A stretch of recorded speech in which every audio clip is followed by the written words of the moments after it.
ঈমান। কোন সুবহানাল্লাহ। এই বলেন আমারে আপনারে ঈমানের মতো মহাদৌলত দিয়া দুনিয়াতে পাঠাইছেন কে? আল্লাহ। আপনাদের এই এলাকা গারবাড়ি যেখানেই হোক বর্তমান পৃথিবীর কোন মানুষ নবীজি সাল্লাল্লাহু আলাইহি ওয়াসাল্লামরে দেখছে এমন কেউ আছে? যারা নবী দেখছেন সাহাবী দেখছে এমন কেউ আছে? আমি আপনি নবী পাই নাই, সাহাবী পাই নাই, তাবেঈন পাই নাই, তাবায়ে তাবেঈন পাই নাই। নবী দুনিয়া থেকে চলে যাওয়ার 1450 বছর পরে 1500 বছর পরে আমারে আপনারে আল্লাহ দুনিয়াতে পাঠাইছেন। আবার ঈমান দিয়া একটা মুসলিম পরিবারে পাঠাইছেন। কোন আলহামদুলিল্লাহ। আলহামদুলিল্লাহ। কোনদিন আল্লাহর কাছে ঈমান চাইছিলেন? একটা ফরম পূরণ করছিলেন? কোন দরখাস্ত লিখছিলেন? কিচ্ছু করেন নাই। আমাদের মতো অযোগ্য গুনার কোনো শেষ নাই এত নাফরমান বান্দাকে ঈমান দিয়ে একটা মুসলিমের ঘরে পাঠাইছেন কে? আল্লাহ। আল্লাহ আমাদেরকে ঈমান দিবেন, ঈমান নিয়ে যেন কবর পর্যন্ত যাইতে পারি সেই তৌফিক দান করেন। কোন আমিন। আমিন। ঈমান পাইলেন নিয়ে যাইতে পারলেন না কোনো লাভ নাই। যেমন এক ব্যক্তি নদীতে মাছ মারতে গেছে। কি মারতে গেছে? মাছ মারতে গিয়ে মাছ পায় নাই, মনটা খারাপ করে চলে আসে। মাছ পায় নাই, আয়া পড়ছে।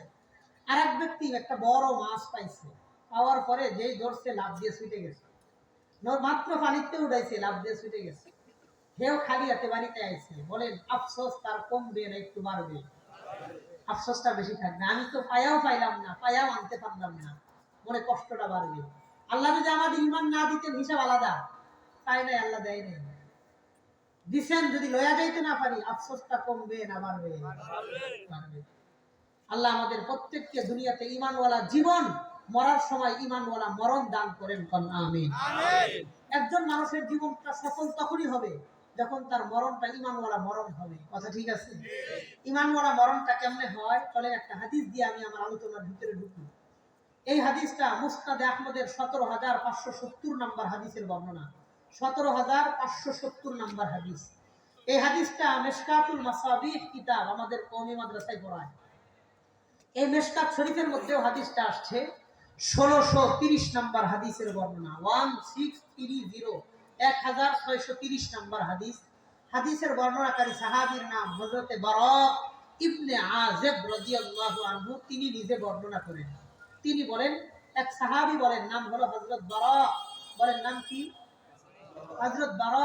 তিনি বর্ণনা করেন وعن البراء ابن عازب رضي الله تعالى عنه وعنهم أنه قال নবীজির একজন সাহাবী বারা ইবনে আযিব রাদিয়াল্লাহু আনহু তিনি বর্ণনা করেন খরাজনা মা'আন নবী সাল্লাল্লাহু আলাইহি ওয়াসাল্লাম। আমরা একদিন কয়েকজন সাহাবী আল্লাহর নবীর সাথে বের হইলাম। ফি জানাজাতি রাজুলিন মিনাল আনসার। একজন আনসারী সাহাবী মারা গেছেন, ওই সাহাবীর জানাজা পড়ার জন্য বের হইলাম। জানাজা নামাজ পড়ার জন্য নবী বের হইলেন, আমরাও বের হইলাম। কোন নামাজ? বলেন কোন নামাজ? সাহাবী আনসারী, বাড়ি মদিনায়। বাড়ি কোথায়? মদিনার এক সাহাবী মারা গেছেন, নবী জানাজা পড়াবেন গেলেন, আমরা কয়েকজন সাহাবী নবীর সাথে গেলাম। হাত্তা ইনতাহাইনা ইলাল কবরি। আমরা সবাই কবরস্থান পর্যন্ত গিয়া পৌঁছলাম। যেই কবরস্থানে সাহাবীকে দাফন করা হবে ওই কবরস্থান পর্যন্ত গিয়া পৌঁছলাম। কবরস্থানে যাওয়ার পর লক্ষ্য করে দেখলাম ফারাম্মা ইউলহাদিল কবর। এখন পর্যন্ত কবর খোঁড়ার কাজটা শেষ হয় নাই, কবর খোঁড়ার কাজটা চলতেছে। বাংলাদেশের মাটিটা বড় নরম হয়, কোদাল দিয়ে কোপ দিলে মাটিটা খুঁড়ে যায়। আরবের মাটিটা পাথরওয়ালা জমিন হয়, কোদাল দিয়ে কোপ দিলে খুঁড়ে না, আস্তে আস্তে সময় নিয়ে করতে হয়। কথাটা বুঝছেন?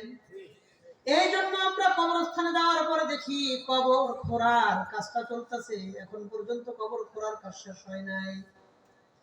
এই বিষয়টা দেখার পর ফাজালাসান নবিয়্যু সাল্লাল্লাহু আলাইহি ওয়াসাল্লাম।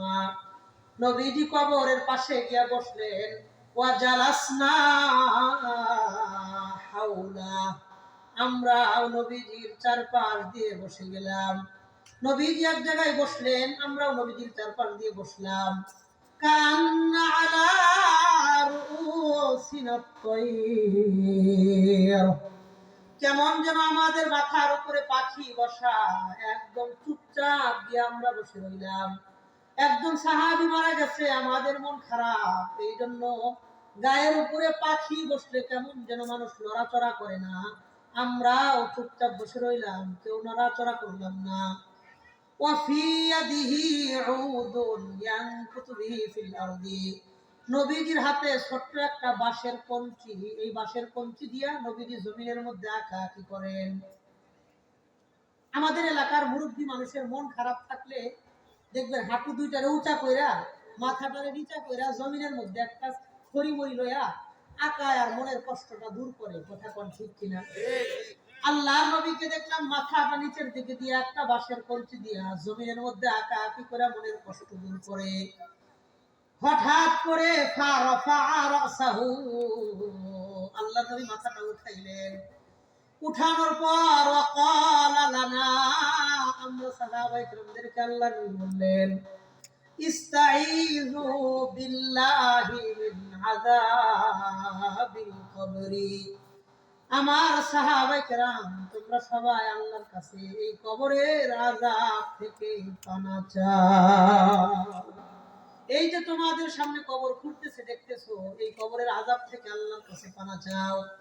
সাহাবী বলেন, ক্বালা লানা হাযা মাররাতাইনি আও সালাসা, নবীজি আমাদেরকে এই কথাটা বললেন দুই অথবা তিনবার।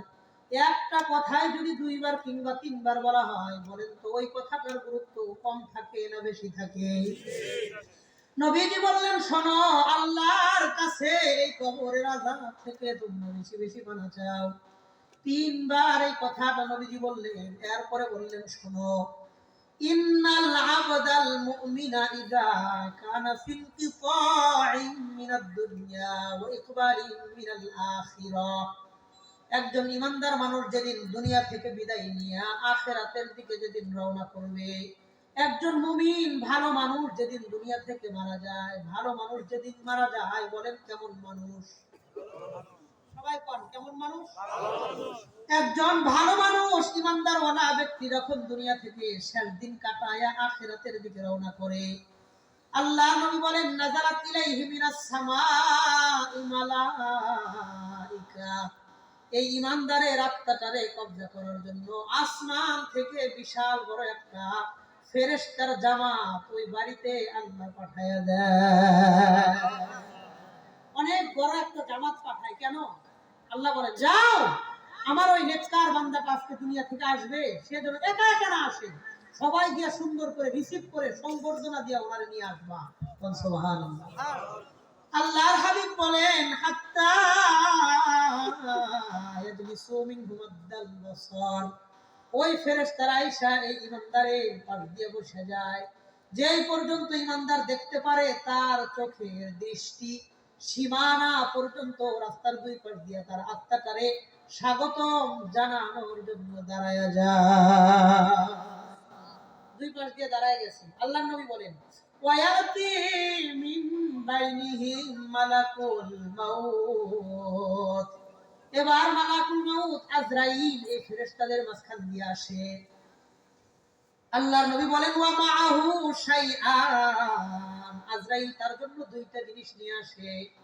বলেন, আজরাইল একজন ইমানদার মানুষের জন্য কয়টা জিনিস নিয়ে আসে? এক নাম্বার, মাআহুম কাফনুম মিন আকফানিল জান্নাহ ওয়া হানুতুম মিন হানুতিল জান্নাহ, এক নাম্বার জান্নাত থেকে একটা কাফনের কাপড়, দুই নাম্বার আতরের একটা শিশি আইনা এই বান্দার কাছে হাজির হয়ে যায়। মাহুম কাফনুন মিন আকফানিল জান্নাহ, জান্নাত থেকে একটা কাফন আনে, কাফনের কাপড় আনে। ওয়া হানুতুম মিন হানুতিল জান্নাহ, জান্নাত থেকে একটা আতরের কৌটা নিয়ে আসে। আল্লাহর নবী বলেন, ওয়া ইয়াজলিসু ইনদা রাসিহি মিন জানিবিহিল মাইমান, আতরের কৌটা আর কাফনের কাপড় আইনা এই লোকটার মাথার ডান পাশে বসবে। লোকটা যদি ইমানদার হয়, ভালো হয়, আজরাইল তার মাথার ডান পাশে বসবে। লোকটা যদি গুনাহগার হয়, আজরাইল তার মাথার বাম পাশে বসবে। বলেন লোকটা যদি ভালো হয় আজরাইল কোন পাশে বসবে, আর লোকটা যদি খারাপ হয় গুনাহগার হয় আজরাইল তার কোন পাশে বসবে? এই লোকটা যেহেতু ইমানদার ডান পাশে বৈশা এই লোকটার কানে কানে তার আত্মাটারে একটা কথা বলে ডাক দেয়। নবীজি বলেন এই আত্মাটারে ডাক দিয়ে কয় ইয়া আইয়াতুহান নাফসুত তাইয়্যিবা, হে পবিত্র আত্মা, ইমানদারের আত্মাটারে পবিত্র আত্মা বলে সম্বোধন করে ডাক দেয়।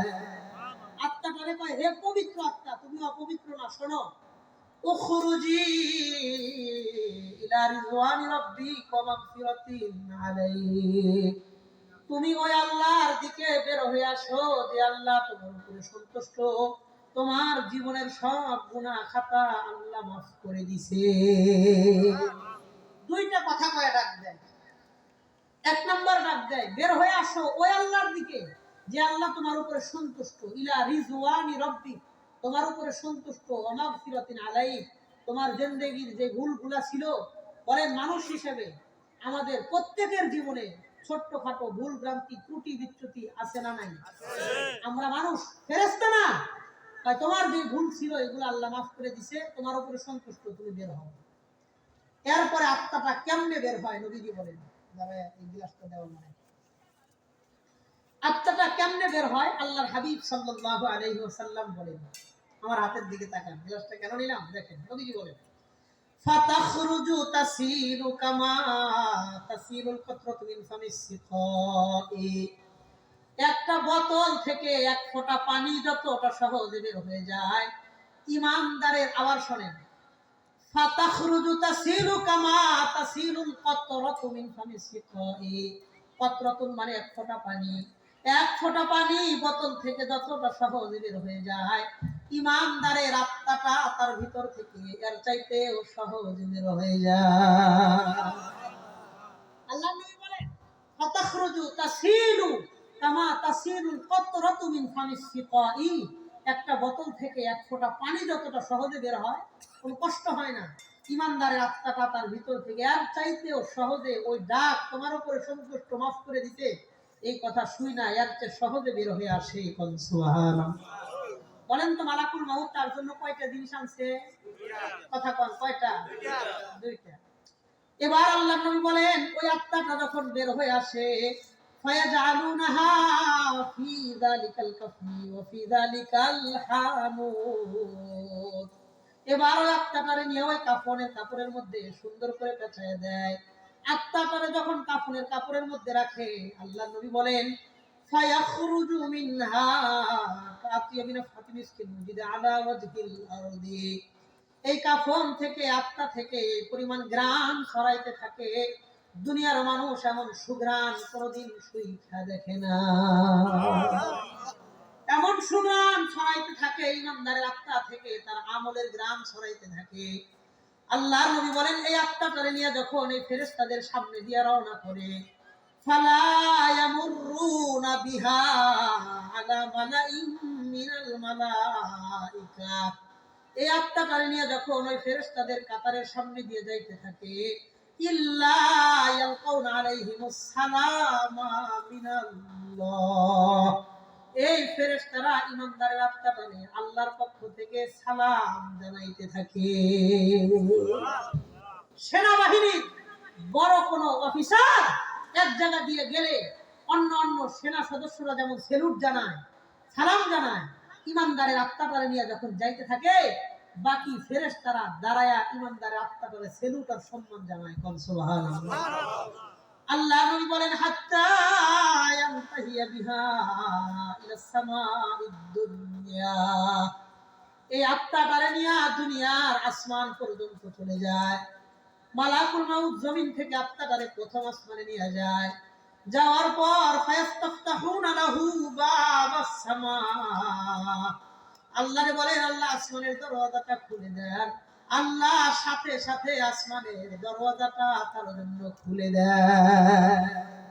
প্রথম আসমান, দ্বিতীয়, তৃতীয়, চতুর্থ, পঞ্চম, ষষ্ঠ, সপ্তম, হাত্তা ইয়ানতাহিয়া বিহা ইলাস সামাইস সাবিআ, 7 নাম্বার আসমান পর্যন্ত যখন ইমানদারের আত্মাটারে নিয়ে যায়, আল্লাহর আরশের কাছে যখন আত্মাটারে নেয়, আরশের আশেপাশে অনেক ফেরেশতা থাকে যাদেরকে বলা হয় মালাইকাতুল মুকাররাবিন। আল্লাহর নৈকট্যধারী যারা সব সময় কাছে থাকে, এই কাছের ফেরেশতাদের নাকে এই ঈমানদারের আত্মার ঘ্রাণটা চলে যায়। যাওয়ার পরে তারা প্রশ্ন করে লিমান হাদিহির রূহুত তাইয়্যিবু, এই পবিত্র আত্মাটা কার? আমরা এই ব্যক্তির পরিচয় জানতে চাই। এত সুন্দর জান্নাতি গ্রাম কার আত্মা থেকে ছড়াইতেছে, তার পরিচয় জানতে চাই। এবার আমার আপনার প্রত্যেকের কাঁধে দুইজন ফেরেশতা থাকে, কিরামান কাতিবিন, তারা সব লেখা রাখে। আল্লাহ এই কিরামান কাতিবিনের মধ্যে যে ভালো লেখে তারা ডাক দিয়ে বলে, আমার এই বান্দার দুনিয়ার মধ্যে কি কি ভালো ভালো কাজ আছে, সব ভালো কাজগুলো পড়ে শোনাও। কোন মসজিদের মুসল্লি ছিল, কোন মাদ্রাসার দাতা সদস্য ছিল, কোন জায়গায় গভীর রজনীতে বৈশা কোরআন হাদিসের কথা শুনছে, কোন গরিব দুঃখীরে সহযোগিতা করছে, কোন ইয়াতীম অসহায়রে ঈদের সময় দুইটা কাপড় কিনে দিছে, শীতের সময় একটা কম্বল কিনে দিছে, কোন সময় ভালো মানুষকে সম্মান করছে, গরিব দুঃখীর পাশে দাঁড়াইছে। জীবনের যত ভালো ভালো কাজ আছে, সব ভালো কাজগুলা আল্লাহর ফেরেশতাদের সামনে কিরামান কাতিবিন শোনায়া দেয়। সব তো তার জানা, সেই কাজগুলা শোনায়। আর গুনাহ, গুনাহ তো আল্লাহ মাফ করে দিবেন। এই ভালো কাজগুলো যখন তাদের সামনে শোনায়, আল্লাহ এই কাজগুলো শোনার পরে বলেন, শোনো আমার এই বান্দার এত ভালো কাজ, হ্যাঁ শোনো, ইজআলু কিতাব আবদি ফি ইল্লিয়িন, আমার এই বান্দার নামটা তোমরা জান্নাতি মানুষদের তালিকাভুক্ত করে দাও। আল্লাহর কাছে দুইটা তালিকা থাকে, আরশের ডান পাশে একটা তালিকা থাকে, এটাকে বলা হয় ইল্লিয়িন, জান্নাতীদের তালিকা। আরশের বাম পাশে একটা তালিকা থাকে, এটাকে বলা হয় সিদ্দিন, জাহান্নামীদের তালিকা। দুইটা তালিকা দুই পাশে। আল্লাহ বলবেন এর নামটা মালাকুল মাউত, আজরাইল, তুমি আর নামটা দায়া জান্নাতি মানুষদের মধ্যে অ্যাড করো, সংযুক্ত করো, তালিকার মধ্যে লিপিবদ্ধ করো। এগিয়ে নামটা লেখে। লেখার পরে আল্লাহ বলেন, শোনো লেখা শেষ? হ্যাঁ লেখা শেষ। এই আত্মাটারে নিয়ে আবার কবরের মধ্যে ফিরে দাও। সুবহানাল্লাহ। আল্লাহ বলবেন ওয়া আইদু রূহাহু ইলা কবরিহি, তার আত্মাটারে কবরে রাইখা আসো। এবার ফেরেশতারা প্রশ্ন করে বলে, আল্লাহ এই আত্মাটারে কবরে ফিরিয়ে দিয়েন না, আমরা সুগ্রাণ নিতে চাই, জান্নাতের গ্রামটা নাক দিয়ে নিতে চাই, এর কবরে ফিরিয়ে দিয়েন না। আল্লাহ বলবেন না, এর কবরে ফিরিয়ে দিতে হবে, আসমানে তারে রাখা যাবে না, কারণ আমি আল্লাহ বনি আদমদের সাথে ওয়াদা করেছি। কি ওয়াদা? আল্লাহ বলবেন লিআন্নী মিনহা খলাকতুহু ওয়া ফিহা উঈদুহু ওয়া মিনহা উখরিজুহু তারাতান উখরা, আমি আল্লাহ মাটি থেকেই তারে বানাইছি, মরার পরে এই মাটিতেই ফিরিয়ে দিব, হাসরের মাঠে এই মাটি থেকে আমি আল্লাহ উত্থাপন করব। এই ওয়াদা করছেন কে? আরে আসমানে রাখো না, সাবধান, এরা নিয়ে যাও, নিয়ে ওই কবরে রেখে আসো, এটা আমার ওয়াদা, আমি তারে অন্য কোথাও রাখবো না, জমিনের মাটির নিচে ফিরিয়ে দিব।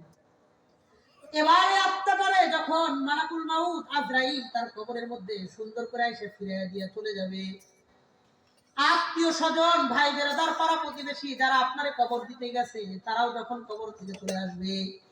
আরে শীতের দিনে গত শুক্রবারে আমি একটা জানাজা পড়াইলাম, তারে দাফন করলাম।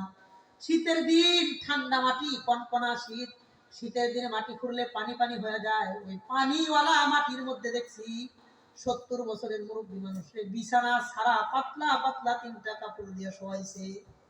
তার নিজের সন্তান, যে বাবা কোনোদিন সন্তানদের শীতে কষ্ট দেয় নাই, এই সন্তান নিজের বাবার লাশটা কবরে নামাইছে। কবরের দুই পাশে দুইটা হাত দিয়া ভর দিয়া কলিজা সেরা কষ্ট নিয়া কবরের মাঝখান থেকে উঠে আসছে। চেহারাটা খুইলা কেবলার দিকে চেহারাটারে ঘুরাইয়া দিছে, 1-1.5 মণ মাটি ওই কবরের মধ্যে চাপাইয়া দিছে। দিনের বেলায় কবর, আমার মনে হইল আহারে এই লোকটার জন্য দিন রাত সমান, আমরা ঘরে গিয়াই তো লাইটের সুইচটা দিয়া ঘরটারে আলোকিত করব, এই লোকের কবরের মধ্যে আলো থেকে আসবে। আল্লাহ নবী বলেন, লোকটার আত্মা যখন কবরের মধ্যে দিয়া মালাকুল মাউত চলে যাবে, আত্মীয় স্বজন সবাই যখন আশপাশ থেকে চলে যাবে, নবীজি বলেন ইয়াতিহি মালাকা আসওয়াদান আজরকান, তার কবরের মধ্যে দুইজন ফেরেশতা আসবে, আসওয়াদান, তাদের চেহারাটা ভয়ঙ্কর লেভেলের কালো হবে। কতটা কালো? নবীজি বলেন তাকরাহিমা আনতারাইন রাজুলান মারআতান ফিল আলাম, দুনিয়ার মধ্যে এমন কালো মানুষ আপনি কাউরে দেখেন নাই। এমন কালো চেহারাওয়ালা দুইজন ফেরেশতা আসবে। আজরুকান, তাদের চোখ দুটো হবে নীল বর্ণের। নীল চোখওয়ালা কালো চেহারাওয়ালা দুইজন ফেরেশতা আসবে। ইউকালু লি আহাদিহিমা আল মুনকার ওয়া লিল আখারি আন নাকির, একজন ফেরেশতাকে বলা হবে মুনকার আর আরেকজন ফেরেশতারে বলা হয় নাকির। মুনকার আর নাকির তার কবরের মধ্যে আসবে। আসার পরে নবী বলেন ফায়ুদলিসানিহি ফি কবরিহি, এই লোকটারে সুন্দর করে তার কবরের মধ্যে উঠায় বসাবে। কবরের মধ্যে উঠানো বসানোর পর নবীজি বলেন ফায়াকুলানি লাহু সালাসা, এই লোকটারে তার কবরের মধ্যে প্রশ্ন করবে তিনটা। আওয়াজ করে বলেন প্রশ্ন করবে কয়টা? এক নম্বর প্রশ্ন করবে মান রব্বুকা, তোমার রব কে? ইমানদার আওয়াজ করে বলেন আমার আপনার রব কে? এক নম্বর প্রশ্ন করবে মান রব্বুকা, তোমার রব কে? দুই নম্বর প্রশ্ন করবে ওমা দীনুকা, তোমার ধর্মের নাম কি? আওয়াজ করে বলেন তো আমার আপনার ধর্মের নাম কি? তিন নাম্বার প্রশ্ন করবে ওমান হাদার রাজুলুল্লাযী বুইতা ফীকুম, এই যে মানুষ দেখতেছো, এই যে লোকটার চেহারা দেখতেছো, এই লোক সম্পর্কে তোমার মন্তব্য কি? লোকটা জবাব দিয়ে বলবে রব্বি আল্লাহ, আমার রব হলেন আল্লাহ, ওয়া দীনিয়াল ইসলাম, আমার ধর্ম হলো ইসলাম। আর যে লোকটার দেখাইছেন ওয়া হুয়া নাবিয়ুনা মুহাম্মাদুর রাসূলুল্লাহ সাল্লাল্লাহু আলাইহি ওয়াসাল্লাম, ইনি হলেন আমাদের নবী মুহাম্মদুর রাসূলুল্লাহ। তিনটা প্রশ্নের জবাব যখন সঠিক হবে, তিনটা কোশ্চেনের অ্যানসার যখন রাইট হবে, নাদা মুনাদিম মিনাস সামা, আল্লাহ আসমান থেকে ডাক দিয়া বলবেন আম সাদাকা আবদি, আমার বান্দা তিন প্রশ্নের জবাবে যা বলছে প্রত্যেকটা জবাব সঠিক নির্ভুল হয়েছে। বলেন সুবহানাল্লাহ। এই শোনো ফেরেশতারা, আমার এই বান্দা তিনটা প্রশ্নের জবাবে যা বলছে ঠিক বলছে, তার কবরে তোমরা তিনটা পুরস্কার দিয়ে দাও। আওয়াজ করে বলেন আল্লাহ পুরস্কার দিতে বলবেন কয়টা? এক নাম্বার আল্লাহ বলবেন শোনো আন আফরিসুহু মিনাল জান্নাহ, তার কবরের মধ্যে দেখো কোনো বিছানা নাই, বিছানা ছাড়া শীতের দিনে তার পরিবার রেখে গেছে, এই মুহূর্তে জান্নাত থেকে একটা বিছানা এনে তার কবরের মধ্যে বিছায়া দেয়।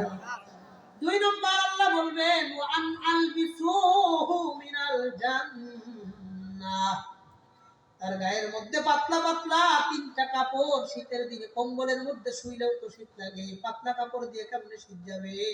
যাও তারে জান্নাত থেকে একটা পোশাক আইনা তার গায়ের মধ্যে তোমরা পরায়া দাও। তিন নাম্বার আল্লাহ বলবেন ওয়াফতাহু লাহু বাবান ইলাল জান্নাহ, জান্নাত থেকে কবর পর্যন্ত একটা গেট আর দরওয়াজার ব্যবস্থা তোমরা করে দাও, যেন কবরে শুয়ে শুয়ে জান্নাতের নিয়ামত গুলা সে ভোগ করে যেতে পারে। এটারই তো দুয়ার মধ্যে আমরা বলি আল্লাহ অমুকের কবরটারে জান্নাতের টুকরা বানায় দাও। জান্নাতের টুকরা কেমনে হয়? কয় কবর থেকে জান্নাত পর্যন্ত একটা গেট আর দরওয়াজার ব্যবস্থা করে দেওয়া হয়। আল্লাহর নবী বলেন হাত্তা উসিয়া কবরুহু 70 জিরআ, তার কবরটারে আল্লাহ সাথে সাথে 70 হাত পর্যন্ত প্রশস্ত কবর আল্লাহ বানায় দেয়। আর এক রিওয়ায়াতে নাসাই শরীফের বর্ণনার মধ্যে নবীজি বলেন হাত্তা উসিয়া কবরুহু ইলা মা ইয়ানজুরু ইলাইহি, এই লোকটার নজর যতদূর পর্যন্ত যায়, যতদূর পর্যন্ত দেখতে পারে, চোখের দৃষ্টি সীমানা পর্যন্ত কবরটা আল্লাহ প্রশস্ত বানায় দেয়। যত দূর দেখবে তত দূর আল্লাহ প্রশস্ত একটা কবর বানায় দিবে। এই তিনটা পুরস্কার, বিছানা বিছাও জান্নাত থেকে, পোশাক পরাও জান্নাতি পোশাক, কবর থেকে জান্নাত পর্যন্ত একটা গেট একটা দরওয়াজার ব্যবস্থা করে দেন। একজন মুমিনের মরণ এতটা আনন্দের, এতটা গৌরবের, এতটা গর্বের, এতটা তৃপ্তি সহকারে রেসপেক্টফুল সম্মানজনক একটা মরণ তার হয়, আমার আপনার মরণটা এতটা আনন্দের হোক, এতটা সুখের হোক, গৌরবের হোক, এটা আমি আপনি চাই কি চাই না? কথা বলেন, চাই কি চাই না? এমন মরণটা আনন্দের হোক, এটা চাই কে কে? আল্লাহর হাতটা দেখায়, বেশি করে তোলেন না। আল্লাহ আমাদের মরণটাও এতটা সুন্দর একটা মরণ দিয়েন, আমিন। আল্লাহ আজকে এই ভাঙ্গা মজমায় যারা বসে, যারা দাঁড়ায়া কষ্ট করে কনকনে শীতের মধ্যে আল্লাহ কথাগুলা শুনতেছে, আল্লাহ আমাদেরকে হাসরের মাঠে জান্নাতুল ফিরদাউসে আমাদের সবাইরে একই দস্তরখানে আবার বসার তৌফিক দান করুন। যারা চায় আমার মরণটা এতটা সুন্দর হোক, তাদের জন্য কাজ করতে হবে 5টা। আওয়াজ করে কোন কয়টা? তার চেয়ে বেশি, 5 গুণ বেশি আওয়াজ করে কোন কয়টা? এই 5টা কাজ সংক্ষেপে বলবো, একটু বারবার বলবো, আপনাদেরকে মুখস্থ করাবো, 2-1 জনের কাছ থেকে শুনবো, এরপরে কিছু কাজের কথা শুনে বয়ান শেষ করে দিব। যে ব্যক্তি চায় তার মরণটা ঈমানওয়ালা মরণ হোক, সে যেন দুনিয়াতে 5টা কাজ করে। কোন কয়টা? আবার বলেন, 5টা। আমি যে কোরআন শরীফের 3টা আয়াত পড়ছি, আমি কিন্তু আয়াতের তরজমা করি নাই, করছি না, বাইপাস দিয়া এক জায়গা দিয়ে বয়ান শুরু করে দিছি। কারণ কি, এই 3 আয়াতে আল্লাহ 5টা কথা বলেছেন। কেউ যদি চায় আমার মরণটা ওইরকম হোক, সে যেন এই 5টা কাজ করে। কয়টা কাজ? 3 আয়াতে আল্লাহ 5টা গুণের কথা বলেন। নিজেরে দাবি করলে মুমিন হওয়া যায় না, মুমিন হওয়ার জন্য কিছু কাজ করতে হয়। আল্লাহ বলেন, যে লোকের মধ্যে 5টা গুণ থাকবে, অর্থাৎ যে লোক 5টা কাজ করবে, সে পরিপূর্ণ ইমানদার মুমিন, আমি আল্লাহ সার্টিফিকেট দিয়ে দিলাম। সুবহানাল্লাহ। কি কাজ? সময় নষ্ট করা যাবে না। আপনাদের কালকে সকালে আবার অফিসের দিকে দৌড়াইতে হবে। যারা এ শিফটের ডিউটি করেন, বি শিফটের ডিউটি করেন, সি শিফটের ডিউটি করেন, এ শিফট পালাদের তো ঘুমানোর সুযোগই নাই, ঠিক আছে না? সকাল 6টা বাজে কাউয়া ঘুমায় থাকলেও আপনার অফিসে যাবেন না, কথা ঠিক আছে? আর যদি না যায়, একটু পাল্টি পাল্টি হয়, মানুষের মুখের ভাষা, হ্যাঁ, গার্মেন্টসের জবান যত খারাপ, তার প্রমোশনটা চলেছিল। গালি দেওয়া একটা চাকরি নিয়ে, আমি গালির কারণে বেতন পাই 15,000, আর কাজের কারণে পাই 15,000, এই 30,000। কথা বলেন নাই? আল্লাহ আমাদেরকে হেফাজত করেন, আমিন। 5টা কাজ করতে হবে। 1, আল্লাহ তাআলা বলেন, ইন্নামাল মুমিনুনা আল্লাযীনা ইযা যুকিরাল্লাহু ওয়াজিলাত কুলুবুহুম। যে লোক নিজের ইমানদার দাবি করে, তার 1 নম্বর গুণ, সে মাঝে মাঝে মুহাব্বত নিয়ে আল্লাহর জিকির করবে। বলেন, একজন মুমিন সে মুহাব্বত নিয়ে মাঝে মাঝে জিকির করবে কার? আল্লাহ। ইযা যুকিরাল্লাহু ওয়াজিলাত কুলুবুহুম, তার অন্তরটা আল্লাহর মুহাব্বতে প্রকম্পিত হবে। আমাদের সমাজের বহুত মানুষদেরকে দেখবেন 5 ওয়াক্ত নামাজ পড়ে, দান সদকা পর্দা প্রশিদা সব সময় সবকিছু করলেও কখনো মাসের পর মাস চলে যায়, কোনোদিন 2টা মিনিট সময় নিয়ে আল্লাহরে ডাকে না। বহুত মানুষ 5 মাস গেছে, একদিনও 2 মিনিট সময় আল্লাহর জিকির করে নাই। এমন মুসলমান এলাকায় আছে না নাই? অভাব নাই। অথচ জিকিরের গুরুত্ব আল্লাহর কাছে কেমন? 1 নম্বর আল্লাহ বললেন, ইযা যুকিরাল্লাহু ওয়াজিলাত কুলুবুহুম, ইমানদার মুহাব্বত নিয়ে মাঝে মাঝে আল্লাহর জিকির করবে। আল্লাহ মাঝে মাঝে দিল থেকে আল্লাহরে ডাকার, জিকির করার তৌফিক দান করেন, বলেন আমিন। তার মানে জানতে পারলাম ইমানদারের 1 নম্বর গুণ জিকির। আওয়াজ করে বলেন, 1 নম্বর গুণ কি? জিকির। ইমানদারের গুণ 1, জিকির। 1, জিকির। মনে থাকবো নি?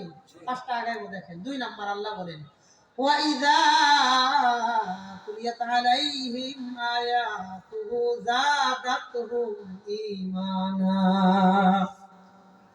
এই লোক মাঝে মধ্যে কোরআনে কারীমের তিলাওয়াত করবে, কোরআনে কারীম তিলাওয়াত করলে তার অন্তরে আল্লাহর মুহাব্বত বাড়তে থাকবে। জাদাতুহুম ঈমানা, কোরআন পড়লে তার ঈমান আল্লাহ বাড়ায়া দিবেন। এই জন্য 2 নম্বর ইমানদারের গুণ জানলাম, তিলাওয়াত। আওয়াজ করে বলেন, 2 নম্বর গুণ কি? তিলাওয়াত। তাহলে 1 নম্বর জিকির, 2 নম্বর তিলাওয়াত। বলেন, 1 নম্বর কি? জিকির। 2 নম্বর কি? তিলাওয়াত। 1, জিকির। 1, জিকির। আমি বলবো 1, আপনারা হেডে কইবেন। 1, জিকির। 2, তিলাওয়াত। 1, জিকির। 2, তিলাওয়াত। মনে থাকবে ইনশাআল্লাহ। 3 নাম্বার আল্লাহ তাআলা বলেন, ওয়া আলা রাব্বিহিম ইয়াতাওয়াক্কালুন। যেই লোকটা মুমিন সে তার রবের উপর ভরসা করবে, ওয়া আলা রাব্বিহিম, তাদের রবের উপর ইয়াতাওয়াক্কালুন, তারা ভরসা করবে। আওয়াজ করে বলেন তো আমার আপনার রবকে। আল্লাহ বললেন সব সময় মুমিন আল্লাহর উপর ভরসা করবে, সুখে দুঃখে, কষ্ট বেদনা আনন্দ, সুস্থ অসুস্থ সব সময় ভরসা করব কার উপর?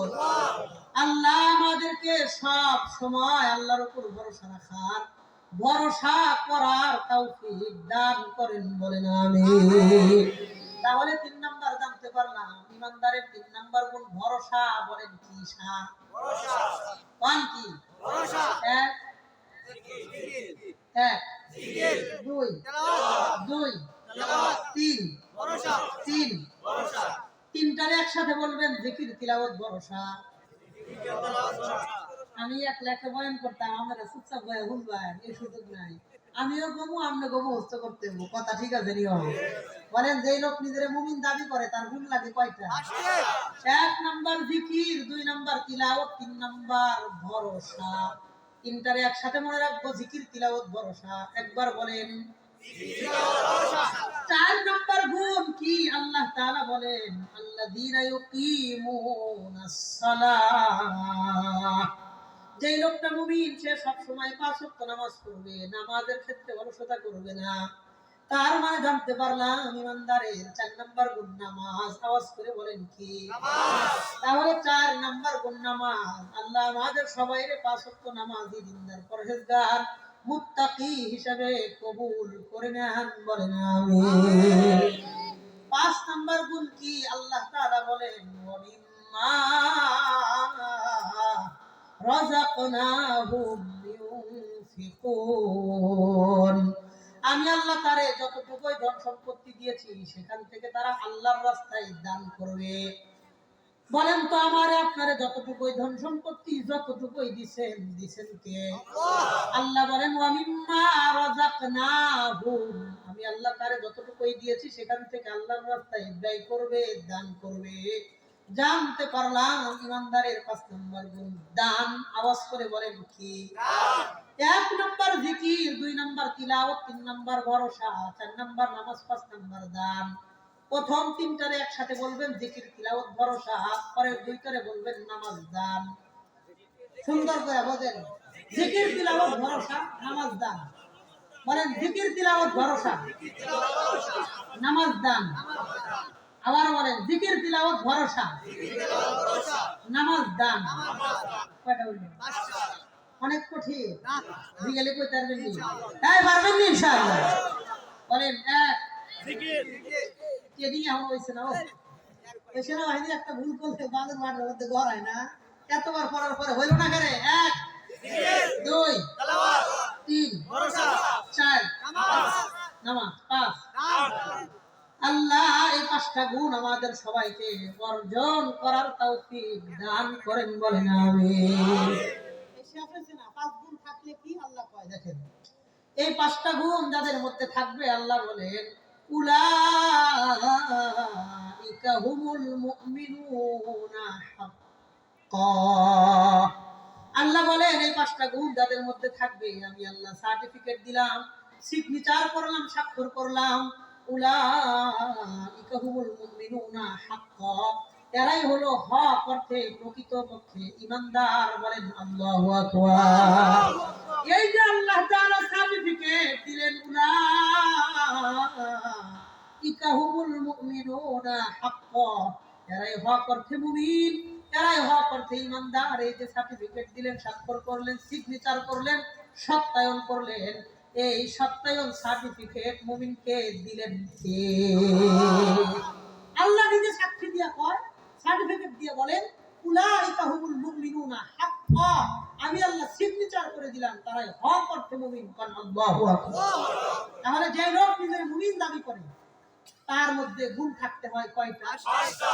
বলেন 1 জিকির, 2 তিলাওয়াত, 3 ভরসা, 4 নামাজ, 5 দান। জিগাইলে কইতে পারবেন নি? কে কে পারবেন? 2টা হাত আল্লাহরে দেখান তো। কইতে পারবেন নি ইনশাআল্লাহ? পারবেন নি ইনশাআল্লাহ? মাশাআল্লাহ। সামনে দাঁড়ান সমস্ত দিদি। যে লোক নিজের মুমিন দাবি করে তার 5টা গুণ লাগে। বলেন 1 জিকির 2 তেলাওয়াত 3 ভরসা 4 নামাজ 5 দান।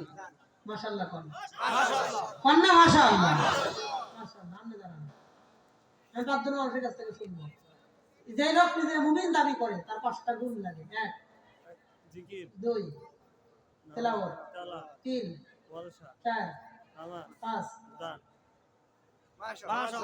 এত চেষ্টামি করেন কেন মাশাআল্লাহ কোন না আপনি দাঁড়ান কষ্ট হইলেও দাঁড়ান কষ্ট হইলে না সব পাইলেন বলেন 1 জিকির 2 তেলাওয়াত 3 ভরসা 4 নামাজ 5 দান। আরে কোন না একটু মাশাআল্লাহ তো বলবেন আপনি দাঁড়ান এই রুমাল কাঁধে বাঁচানো হ্যাঁ যে লোক নিজের মুমিন দাবি করে তার 5টা গুণ লাগে ইমানদারের 5 গুণ লাগবে 1 2 3 4 5 আরে কোন না মাশাআল্লাহ বাবরিওয়ালা লোকটা এক হাঁটু উঠায় বয়ে রয়েছেন সুন্দর করে দাঁড়ান এই কষ্ট নিয়েন না আবার দাঁড়াইতে বেশি দেখে কষ্ট লেগে গেছে ওয়ালাইকুম আসসালাম ওয়া রাহমাতুল্লাহ 1 জিকির 2 তিলাওয়াত 2 তিলাওয়াত 3 ভরসা হ্যাঁ 4 নামাজ 5 মাশাআল্লাহ বলেন মাঝখানের ভাই দাঁড়ায় রয়েছে বলেন 4 জন হয়েছে শেষ 5টা গুণ লাগে ইমানদার হইলে 1 2 3 4 5 আরো যাদের দিকে নেই দিগেলে পারবেন তো ইনশাআল্লাহ পারবেন না ইনশাআল্লাহ মাশাআল্লাহ আল্লাহ এই 5 গুণ আমাদের সবাইরে দান করেন আমিন আমি জানি শুনে গেলেন এগুলা আমল করবেন না আমি আপনাদের 2টা আমল দিব কয়টা কথা বল কয়টা হ্যাঁ সবাই কোন কয়টা খুব সহজ 2টা আমল দিব দেখবেন ধান কাটার সময় না এখন ধানের সময় সারা দিন মনে করেন মা বোনেরা 1-2 ঘন্টা সময় লয়া 5টা বস্তা ভরছে ধান বইরা বইরা শুকায়া 5টা বস্তা ভরছে আপনার বান্দা সময় পাইছেন না গিয়া টান দিয়ে মাথার উপরে লইয়া বাড়ির দিকে রওনা দিচ্ছেন কোন ধান কি বাড়িতে যাইব না রাস্তায় যাইব রাস্তায় যাইব বয়ান তো মুখস্থ করছেন এখন আপনিও গিয়ে এক জায়গায় বয়ান করতে পারবেন 3টা আয়াত কোরআন শরীফটা সামনে লইয়া কইবেন ইমানদারের 5টা গুণ 1 নাম্বার দিকি 2 তিলাওয়াত 3 ভরসা 4 নামাজ 5 দান মানে কো শাবাশ আমরা পড়ালেখা করে কি করলাম হে বেটা দেখি বিশাল বড় মুফাসসির হয়ে গেছে কিন্তু বস্তা যখন ভরছে বস্তাটাকে টাইট করে বাঁধ দিলে ধান বাড়িতে যাইবো না বাঁধে দৌড় দিলে ধান রাস্তায় যাইবো কথা কোন ঠিক ঠিক এখন একটু বাঁধে নিয়ে যাইবেন যেন আমলগুলা বাড়ি পর্যন্ত নিয়ে যাইতে পারেন কোন ইনশাআল্লাহ রাজি আছেন ইনশাআল্লাহ রাজি আছেন তো ইনশাআল্লাহ আল্লাহ এই মানুষগুলা ধৈর্যের পরিচয় দিয়ে ইখলাসের সাথে মনোযোগ দিয়ে কথাগুলো শুনলো আল্লাহ আমাদের মনে রাখে ওই 2টা আমল করে দেওয়ার তৌফিক দান করুন আমিন এর আগে কথা শুনেন শেষ 2টা আয়াত হয়েছে তো এক আয়াত আল্লাহ বলেন যাদের 5টা গুণ থাকবে আমি আল্লাহ তাদের 3টা পুরস্কার দিব কোন কয়টা 1 নাম্বার আল্লাহ তাআলা বলেন লাহুম দারাজাতুন ইনদা রাব্বিহিম আমি আল্লাহ তাদেরকে দারাজাতুন ইনদা রাব্বিহিম অনেক গুণে সম্মান আর মর্যাদা হাসরের মাঠে আমি আল্লাহ বাড়ায়া দিব দারাজাতুন ইনদা রাব্বিহিম অনেক মর্যাদা বাড়াবেন কয় কত বাড়ায় দিবেন কয় আল্লাহ যত বড় আল্লাহর পুরস্কার হবে তত বড় একটা एग्जांपल দেই সহজে বুঝবেন আপনাদের এলাকার নাম কি আচ্ছা মাস্টার যে নাম কইছেন এটা আরো 2 মিনিট দেব এটা হুমতে মাস্টার বাড়ি কি বাড়ি মাস্টার বাড়ি এলাকার মধ্যে অনেক গরিব মানুষের কাছে ভিক্ষা করে চায়া চিন্তা কোন রকম নিজের পেট আর সংসার চালায় এমন গরিব মানুষ আছে না নাই আছে আমরা দোয়া করি আল্লাহ ওই গরিবের ঘরেও বরকত দান করেন সচ্ছলতার জীবন দান করেন কোন আমিন আমিন এমন একজন গরিব মানুষ কইছে আব্দুর রহমান তুমি আমার লগে নয়নপুর বাজারে জয়না বাজারে দেখা কইরো তোমার কিছু হাদিয়া দিব আপনি চিন্তা করেন বেটা খাই ভিক্ষা কইরা আমারে কিতা দিত তেমন গুরুত্ব দিবেন না কি 3টা 5টা যাইতে দিনা কইছেন ঠিক আছে চাচা জানো এরকম একটা দায় সারামূলক কথা কয়ে সামনে থেকে সরে যাইবে এই কথা যদি এলাকার মেয়র আপনাকে শ্রীপুরের মেয়র আনিস ভাই যদি কয় তুমি গাজীপুর চৌরাস্তায় দেখা করো তোমার কিছু দিব কিছু হাদিয়ে দিব এক কথাই কিন্তু ফকির যা কইছে মেয়র ভাই আনিস ভাই একই কথা কইছে জিজ্ঞাসেন যে কখন যাইতাম ভাই 2টা বাজে আপনি 11টা বাজে হেরে গিয়ে বয়ে থাকবে এলাকায় যেই পরিমাণ পার্টি নেতা যদি আবার দেখাটা না করতে পারি কথা কন এখন তো এলাকায় জনগণের চাইতে নেতার সংখ্যা বেশি, ওদের না বিপদে পড়ে দেখা ভাবলি 11টা বাজে গিয়ে বয়ে থাকবে, দেখাটা করতে হবে। এই কথা যদি আপনাদের আসলে এমপি সাহেব বলে, তুমি বোট বাজার এসে দেখা করো, আরো দূরে কয়টা বাজে আইতাম স্যার? 2টা বাজে। আপনি সকাল 10টা বাজে গিয়ে বয়ে থাকবেন, দেখাটা করুন লাগবে। অক্ষরে সবাই